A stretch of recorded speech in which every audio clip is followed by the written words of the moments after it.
साल 2011 की वो एक सर्द और धुंधली सुबह थी जब बाल्टिक सागर की लहरों पर ओशन एक्सप्लोरर नाम का एक जहाज शांति से तैर रहा था। इस जहाज पर सवार थे ओशन एक्स टीम के अनुभवी गोताखोर और पेशेवर खजाना खोजने वाले लोग, जिनका नेतृत्व पीटर लिंडबर्ग और डेनिस ओसबर्ग कर रहे थे। उनका मकसद कोई रहस्य सुलझाना नहीं, बल्कि समुद्र की तलहटी में सदियों पुराने डूबे हुए जहाजों के मलबे से कीमती शराब और प्राचीन सामान ढूंढना था। लेकिन उस दिन किस्मत ने उनके लिए कुछ और ही लिख रखा था। जहाज पर लगे सोनार उपकरण अचानक एक ऐसी आकृति दिखाने लगे जिसने अनुभवी वैज्ञानिकों के भी पसीने छुड़ा दिए। समुद्र की गहराई में जहां सूरज की रोशनी का नामो निशान नहीं था, वहां 300 फीट नीचे कुछ ऐसा पड़ा था जिसकी कल्पना किसी ने नहीं की थी। वो कोई डूबा हुआ जहाज नहीं था, ना ही कोई साधारण चट्टान।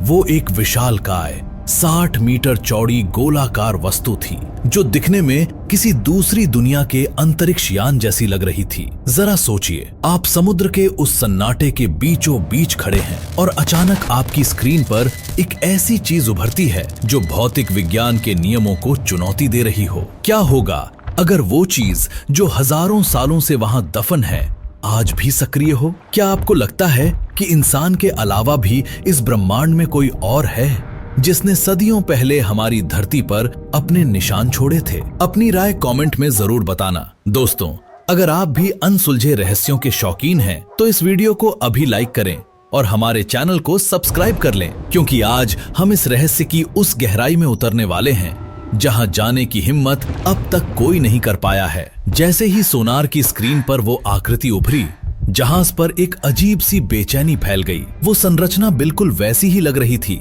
जैसे हॉलीवुड फिल्मों में हम मिलेनियम फैल्कन जैसे स्पेसशिप को देखते हैं। लेकिन असली डर तब शुरू हुआ जब टीम ने उस चीज के करीब जाने का फैसला किया। जैसे ही ओशन एक्सप्लोरर जहाज उस रहस्यमयी वस्तु के ठीक ऊपर पहुंचा, जहाज के सारे इलेक्ट्रॉनिक उपकरण एक एक करके बंद होने लगे। सैटेलाइट फोन ने काम करना बंद कर दिया, कैमरा फुटेज में खराबी आने लगी और यहाँ तक कि जहाज का इंजन भी अजीब आवाजें करने लगा। ऐसा लग रहा था जैसे समुद्र के नीचे से कोई अदृश्य शक्ति उन पर हमला कर रही हो या फिर उन्हें दूर रहने की चेतावनी दे रही हो। ये बाल्टिक सागर की विसंगति की वो पहली झलक थी जिसने पूरी दुनिया के वैज्ञानिकों की नींद उड़ा दी। जैसे जैसे टीम ने सोनार डेटा का विश्लेषण किया, उन्हें पता चला कि ये रहस्यमयी समुद्री संरचना कोई साधारण पत्थर नहीं है। इसके किनारों पर सीढ़ियों जैसी आकृतियां बनी हुई थीं और इसके ऊपर एक लंबा सा रास्ता या ट्रैक बना हुआ था जो करीब 300 मीटर लंबा था। ऐसा लग रहा था जैसे कोई विशाल वस्तु वहां जोर से क्रैश हुई हो और फिसलते हुए उस जगह पर जाकर रुक गई हो। समुद्र के इस ठंडे और अंधेरे हिस्से में मिली ये ओशन एक्स की खोज रातों रात दुनिया की सबसे बड़ी खबर बन गई। गोताखोरों की टीम ने जब और करीब से जांच की तो उन्हें पता चला कि उस वस्तु के ऊपर काली राख जैसी कोई चीज जमी हुई थी। ये बहुत ही अजीब था क्योंकि समुद्र के नीचे आग लगने का तो सवाल ही नहीं उठता। शोधकर्ताओं के मन में एक ही सवाल बार बार कौंध रहा था, क्या ये वास्तव में पानी के नीचे यूएफओ है जो हजारों साल पहले यहाँ दुर्घटनाग्रस्त हो गया था? जैसे जैसे ये खबर फैली, दुनिया भर के विशेषज्ञों ने इसे समुद्री रहस्य की श्रेणी में सबसे ऊपर रख दिया। कुछ विशेषज्ञों का कहना था कि ये हिमयुग के समय की कोई प्राकृतिक चट्टान है, लेकिन जो लोग उस जहाज पर मौजूद थे उनका अनुभव कुछ और ही कहानी बयां कर रहा था। उनका कहना था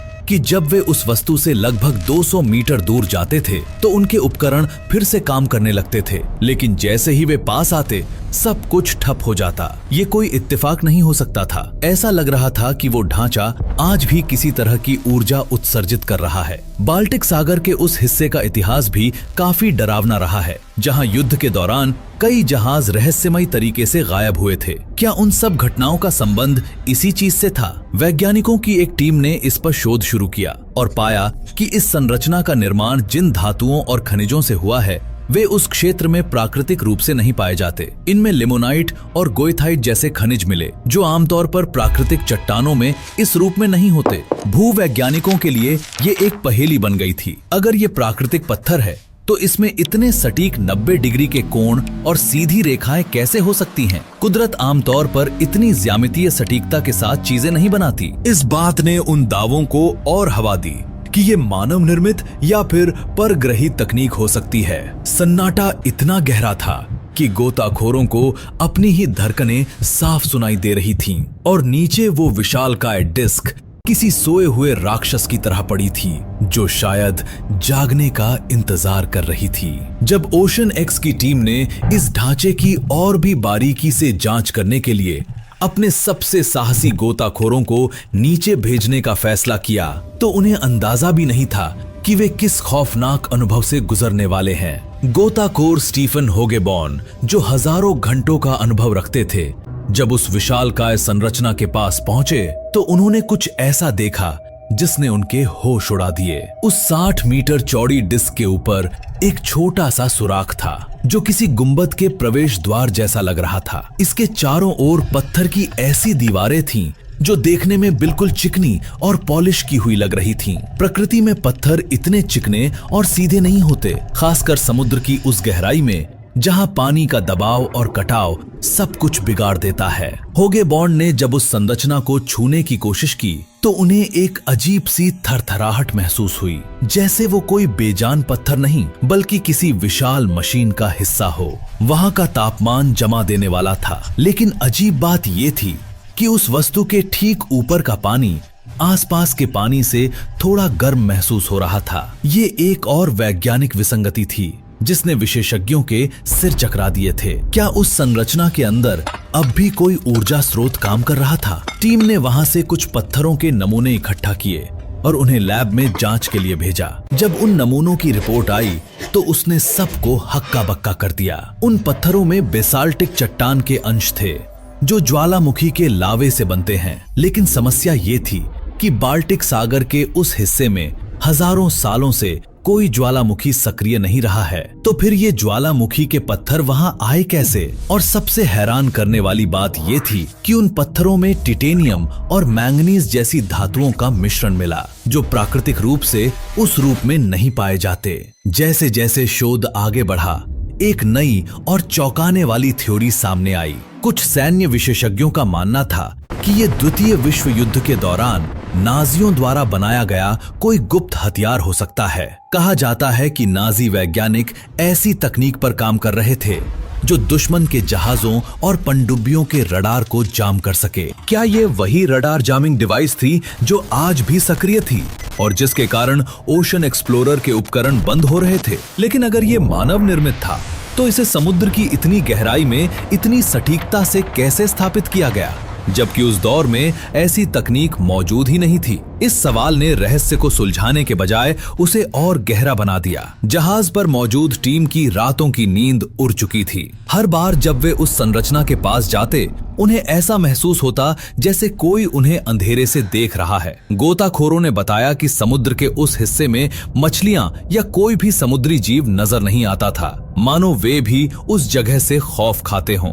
पीटर लिंडबर्ग ने अपनी डायरी में लिखा कि उन्होंने अपनी पूरी जिंदगी समुद्र में बिताई है, लेकिन ऐसी नकारात्मक ऊर्जा और ऐसा डरावना सन्नाटा उन्होंने पहले कभी महसूस नहीं किया। वहां की मिट्टी भी काली और जली हुई सी थी, जैसे हजारों साल पहले वहां कोई बहुत बड़ा विस्फोट हुआ हो। क्या वो विस्फोट उस वस्तु के क्रैश होने का नतीजा था? इस रहस्य ने अब तक दुनिया भर के यूएफओ शोधकर्ताओं और वैज्ञानिकों को दो गुटों में बांट दिया था। एक तरफ वे लोग थे जो इसे प्राचीन अंतरिक्ष यान मान रहे थे और दूसरी तरफ वे जो इसे हिमयुग की चट्टान कह रहे थे। लेकिन हिमयुग की चट्टान इलेक्ट्रॉनिक उपकरणों को कैसे बंद कर सकती है? और वो 300 मीटर लंबा रास्ता जो उस संरचना की ओर जाता था, वो क्या था? क्या वो वास्तव में एक रनवे था जिस पर वो चीज फिसलते हुए आकर रुकी थी? जैसे जैसे टीम ने गहराई से डेटा निकाला, उन्हें पता चला कि वो संरचना किसी कंक्रीट या धातु के मोटे बेस पर टिकी हुई थी जो उसे समुद्र तल से थोड़ा ऊपर उठाए हुए था। ये किसी भी प्राकृतिक संरचना के लिए असंभव था। ऐसा लग रहा था जैसे इसे जानबूझकर वहां बनाया गया हो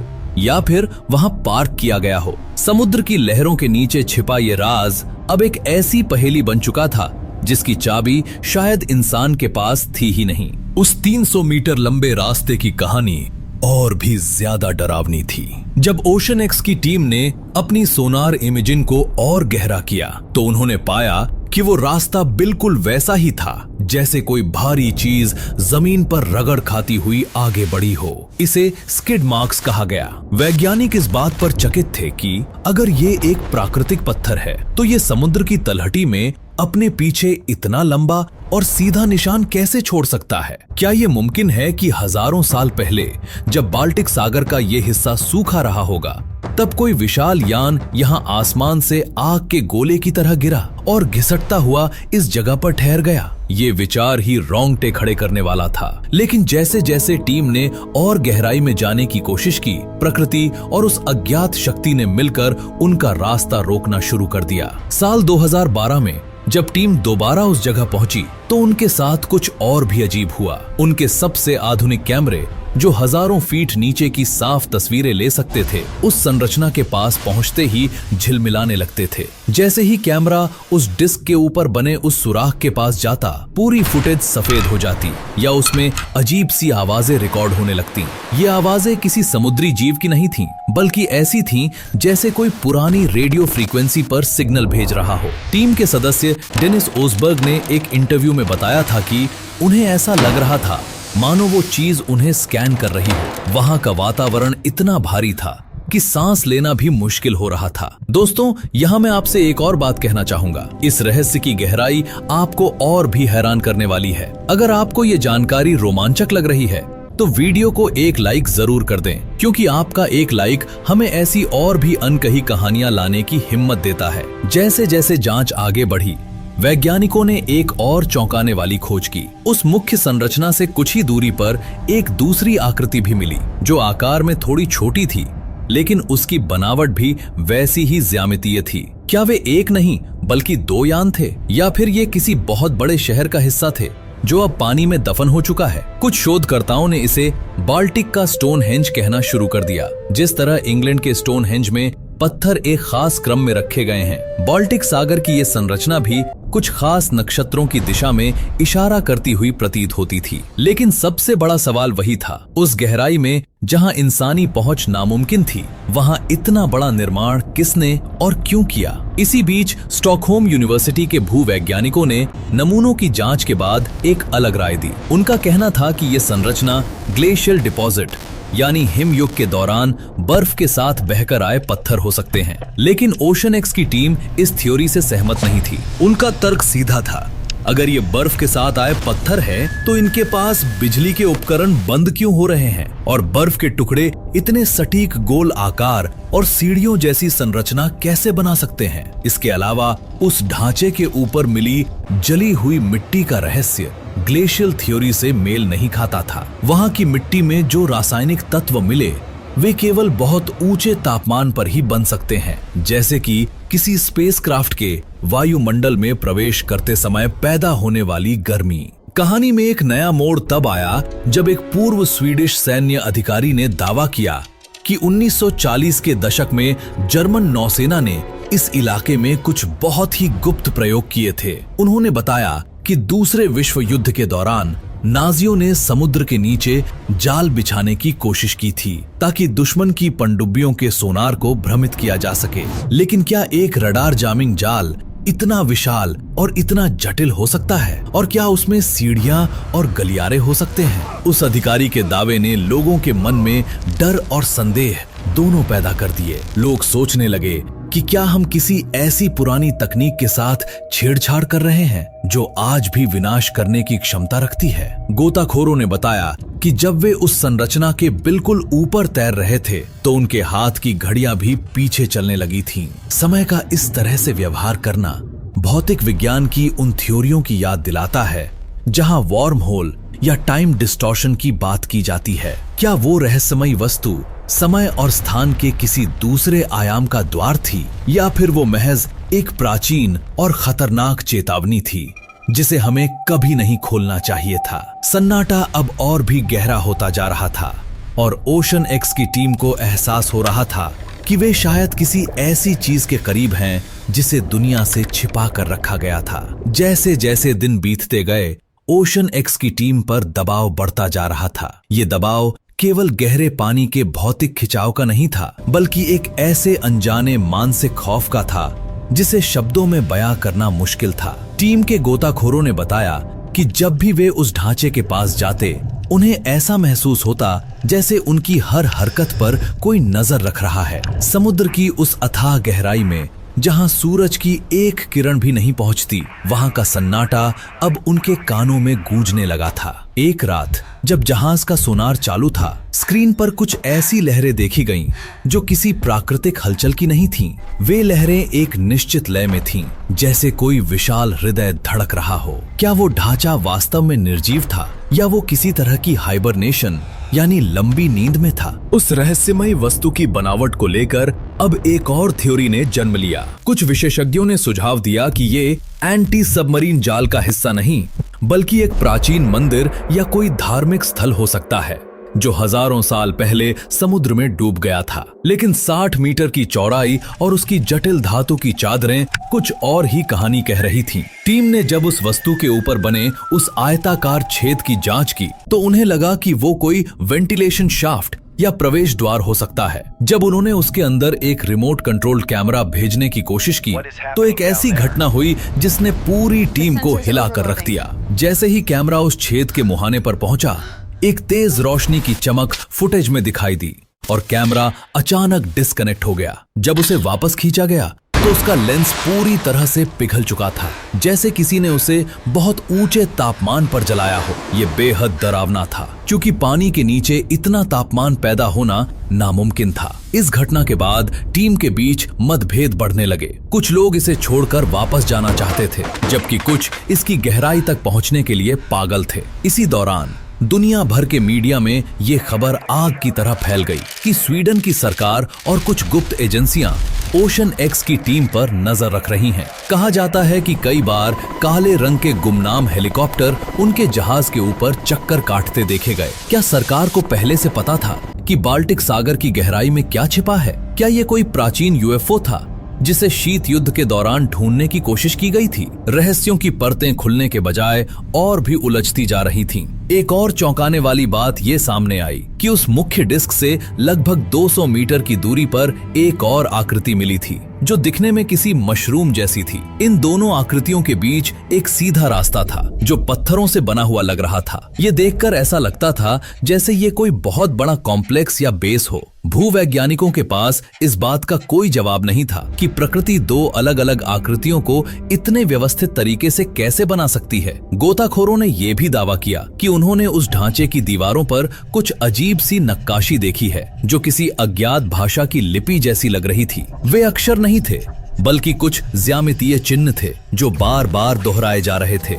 जांच के दौरान एकत्रित किए गए धातु के नमूनों को जब एक स्वतंत्र लैब में भेजा गया, तो वहां के वैज्ञानिकों ने पाया कि उनमें गोएथाइट और लिमोनाइट का ऐसा मिश्रण है जो केवल औद्योगिक निर्माण में ही इस्तेमाल होता है। इसका मतलब ये था कि ये चीज कुदरती तो कतई नहीं थी, लेकिन अगर ये मानव निर्मित थी तो इसे बनाने वाली तकनीक आज के दौर से भी कहीं ज्यादा उन्नत थी। जिस तरह से उस वस्तु ने जहाज के रेडियो सिग्नल को जाम किया और कैमरे के लेंस को पिघलाया, वो किसी इलेक्ट्रोमैग्नेटिक पल्स EMP के जैसा था। क्या वो संरचना आज भी खुद की रक्षा कर रही थी? क्या उसमें कोई सुरक्षा प्रणाली अभी भी सक्रिय थी जो किसी भी बाहरी हस्तक्षेप को रोकने के लिए बनी थी? ओशन एक्स की टीम की आर्थिक स्थिति भी अब बिगड़ने लगी थी। इस मिशन में करोड़ों रुपए खर्च हो चुके थे और सरकारी एजेंसियों के बढ़ते हस्तक्षेप के कारण उन्हें फंडिंग मिलने में दिक्कत आ रही थी। पीटर लिंडबर्ग ने एक बार इशारों में कहा था कि उन्हें चुप रहने के लिए धमकियां मिल रही हैं। बाल्टिक सागर का वो हिस्सा अब एक प्रतिबंधित क्षेत्र की तरह महसूस होने लगा था, लेकिन रहस्य अभी भी अपनी जगह कायम था। वो वस्तु आखिर थी क्या? क्या वो सितारों से आया कोई मेहमान था जो यहाँ रास्ता भटक गया, या फिर धरती के ही किसी प्राचीन और विकसित साम्राज्य का बचा हुआ हिस्सा? डर और रोमांच का ये खेल अब अपने चरम पर पहुंच रहा था और समुद्र की गहराई से निकलने वाली वो रहस्यमयी आवाज अब भी टीम के सदस्यों के सपनों में आती थी। सन्नाटा टूटने वाला था, लेकिन किस कीमत पर? जैसे जैसे ओशन एक्स की टीम इस पहेली को सुलझाने की कोशिश कर रही थी, समुद्र की गहराई से एक और डरावना सच बाहर निकल कर आया। गोताखोरों ने रिपोर्ट किया कि उस मुख्य ढांचे के नीचे कुछ गलियारे या पाइप जैसी संरचनाएं भी देखी गई हैं। ये पाइप पत्थर के बने नहीं लग रहे थे, बल्कि उनमें एक धात्विक चमक थी जो हजारों सालों से पानी के नीचे रहने के बाद भी फीकी नहीं पड़ी थी। पीटर लिंडबर्ग ने अपनी जांच में पाया कि पूरी संरचना एक ऊंचे मंच पर टिकी हुई थी, जैसे कि उसे जमीन से ऊपर उठाकर किसी खास मकसद के लिए रखा गया हो। जब उन्होंने इस संरचना की उम्र का पता लगाने के लिए कार्बन डेटिंग और अन्य वैज्ञानिक विधियों का सहारा लिया, तो नतीजे चौंकाने वाले थे। कुछ विशेषज्ञों का मानना था कि ये ढांचा 14,000 से 1,40,000 साल पुराना हो सकता है। अब जरा सोचिए, उस दौर में जब इंसान गुफाओं में रहता था और पत्थर के औजार बनाता था, तब बाल्टिक सागर की गहराई में इतनी विशाल और जटिल मशीनरी या इमारत किसने खड़ी की होगी? यहाँ आकर विज्ञान के सारे तर्क छोटे पड़ने लगे थे। कुछ वैज्ञानिकों ने दावा किया कि ये अटलांटिस जैसे किसी खोए हुए साम्राज्य का हिस्सा हो सकता है। प्राचीन दंत कथाओं में अक्सर ऐसे उन्नत शहरों का जिक्र मिलता है जो एक रात में समुद्र में समा गए थे, लेकिन बाल्टिक सागर की ये चीज किसी शहर जैसी नहीं, बल्कि किसी हथियार या यान जैसी अधिक लगती थी। टीम के एक सदस्य ने गुप्त रूप से बताया कि उन्होंने संरचना के एक हिस्से पर पिघली हुई धातु के निशान देखे थे, जैसे कि वो बहुत तेज रफ्तार से घर्षण करते हुए यहाँ रुकी हों। ये वही स्किड मार्क्स थे जो 300 मीटर लंबे रनवे की तरह दिखते थे। क्या ये वास्तव में कोई ऐसा स्पेसक्राफ्ट था जो वायुमंडल में जलने के बाद यहाँ क्रैश हो गया, या फिर ये समुद्र के नीचे बना कोई प्राचीन सैन्य अड्डा था जिसका इस्तेमाल किसी ऐसी लड़ाई में हुआ था जिसका इतिहास की किताबों में कोई जिक्र नहीं है? जैसे जैसे टीम इस रहस्य की तह तक पहुंचने की कोशिश कर रही थी, उनके साथ होने वाली घटनाएं और भी डरावनी होती गईं। जहाज पर मौजूद कुत्तों ने बिना किसी कारण के रात भर भौंकना शुरू कर दिया था और उनकी आंखें हमेशा उसी दिशा में होती थीं जहां समुद्र के नीचे वो विसंगति मौजूद थी। कई रातें ऐसी बीती जब जहाज के चालक दल ने समुद्र की सतह पर अजीब सी नीली रोशनी नाचती हुई देखी। जब भी वे उस रोशनी का पीछा करने की कोशिश करते, वो अचानक गायब हो जाती। सन्नाटा इतना गहरा था कि लहरों की आवाज भी किसी डरावनी फुसफुसाहट जैसी लगने लगी थी। लोग बीमार पड़ने लगे थे और उन्हें अजीब अजीब सपने आने लगे थे, जिनमें उन्हें एक विशाल धातु का शहर दिखाई देता था जो पानी के अंदर धड़क रहा था। ओशन एक्स की टीम को मिलने वाली धमकियां अब हकीकत में बदलने लगी थीं। उनके बैंक खातों को फ्रीज कर दिया गया और आधिकारिक तौर पर कहा गया कि उनकी खोज महज एक चट्टान है और इसमें कुछ भी खास नहीं है। मुख्य धारा के मीडिया ने अचानक इस खबर को कवर करना बंद कर दिया, लेकिन पीटर और उनकी टीम जानती थी कि उन्हें कुछ ऐसा मिला है जो दुनिया की समझ से परे है। उन्होंने अपनी जांच के आखिरी दौर में एक ऐसी तस्वीर ली जिसे दुनिया के सामने कभी पूरी तरह से नहीं आने दिया गया। उस तस्वीर में संरचना के अंदर एक चमकती हुई चीज दिखाई दे रही थी। वो क्या थी? क्या वो उस यान का मुख्य कंट्रोल पैनल था जो अभी भी सक्रिय था, या फिर वो कोई ऐसी प्राचीन शक्ति थी जिसे इंसान की पहुंच से दूर ही रहना चाहिए था? आज भी जब कोई बाल्टिक सागर के उस खास हिस्से से गुजरता है तो राडार पर एक डेड जोन दिखाई देता है। गोताखोर अब वहां जाने से कतराते हैं और ओशन एक्स की वो रोमांचक खोज अब गुमनामी के अंधेरे में खो गई है। लेकिन इंटरनेट के गहरे कोनों में और स्वतंत्र शोधकर्ताओं के बीच ये चर्चा आज भी जारी है। क्या वो कोई प्राचीन तकनीक थी जिसे भविष्य के लिए सुरक्षित रखा गया है, या फिर वो महज कुदरत का एक ऐसा मजाक था जिसे समझने में हम आज भी नाकाम हैं? एक बात तो तय है, समुद्र अपने सीने में ऐसे कई राज दफन किए हुए हैं जिन्हें उजागर करने की कीमत बहुत भारी हो सकती है। वो रहस्यमयी ढांचा आज भी वही है, समुद्र के अंधेरे सन्नाटे में चुपचाप पड़ा हुआ, इंतजार कर रहा है उस दिन का जब शायद कोई उसे दोबारा जगाने की हिम्मत करेगा। दोस्तों, बाल्टिक सागर की ये पहेली हमें ये सोचने पर मजबूर करती है कि हम इस ब्रह्मांड और अपनी ही धरती के इतिहास के बारे में कितना कम जानते हैं। क्या आपको लगता है कि सरकारों ने हमसे कुछ बहुत बड़ा छिपाया है? क्या वो चीज वास्तव में किसी दूसरी दुनिया से आई थी? अपनी राय हमें कमेंट में जरूर बताएं, क्योंकि आपके विचार ही इस रहस्य को सुलझाने की अगली कड़ी हो सकते हैं। अगर आपको हमारी ये खोजी यात्रा और ये रोमांचक कहानी पसंद आई हो तो इस वीडियो को लाइक जरूर करें। ऐसी ही और भी डरावनी और अनसुलझी कहानियों के लिए हमारे चैनल को सब्सक्राइब करना ना भूलें और उस बेल आइकन को दबाएं ताकि आप हमारी कोई भी अपडेट मिस न करें। बाल्टिक सागर की उस गहराई में आज भी कुछ छिपा है और शायद अगली बार वो खुद सामने आ जाए। धन्यवाद और मिलते हैं अगले रहस्यमयी सफर पर।